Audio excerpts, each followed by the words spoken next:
How to fix Reddit shadow ban. A shadow ban on Reddit means that your posts and comments are still visible to you, but other users cannot see them.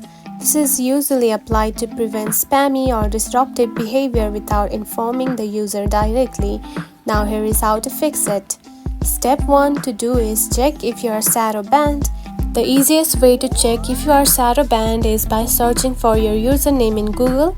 If your post comments don't show up for others, it's likely you are shadow banned. Now simply review Reddit's content policy. Shadow bans are often issued due to violations of Reddit's content policy. Ensure that your actions were violating the policy, especially around spamming or disruptive behavior. Now adjust your posting behavior.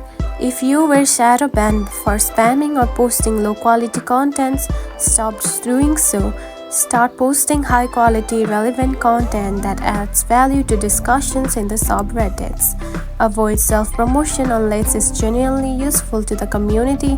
Redditors are sensitive to overpromotion. Now, next step is simply contact Reddit support. In the Reddit app, tap your profile icon at the top right here. Then go to settings, just right here. Then scroll down and here you can find report an issue, select it. And from here, describe the issue mentioning that you believe you have been shadow banned and would like a review. And after doing that, simply Reddit will help you. And that's it. This is how you can fix Reddit shadow ban. If you found this video helpful, don't forget to like and subscribe for more tips. Thanks for watching.